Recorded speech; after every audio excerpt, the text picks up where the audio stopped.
what inspired us to build Hunters Point was after we finished our community in Northwest Bradenton called Mirabella, which was a LEED Platinum community, the very first time 160 homes, 100% LEED Platinum, the president of the USGBC said, Marshall, you have to build a net zero home. And I looked at him, I said, a what? And he said, a net zero home. So he explained to me that would be a home that generates more power than it consumes. So he said to do it. This guy is our leader. And we built a home in a research and design center in Palmetto, which is another word for a warehouse we found in Palmetto. And we built a home in the warehouse for 18 months. We operated it, and we were able to see how much power we would need, how the solar panels operated, how the sun and battery operated. And after 18 months, this became the very first LEED net zero home in the world.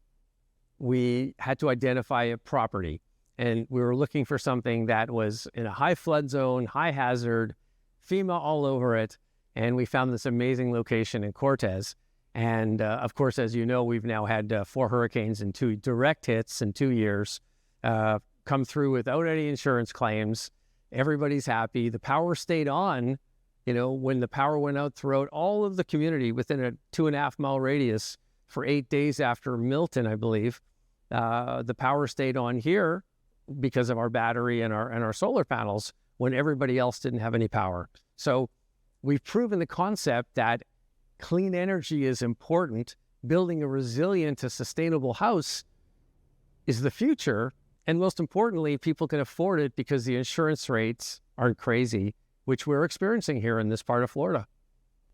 So when we got the call that FEMA was coming, we were really impressed. Victoria Salinas was the head of resilience, and she spent a couple hours with about 20 of her own staff here. And they went through every component of the house, and they wrote us a great report saying that we were leading, the technology of homes of the future. And they even posted something, even though FEMA's pretty much non-existent at this time, they posted something a month ago mentioning Hunters Point as being the model for homes being built in coastal areas.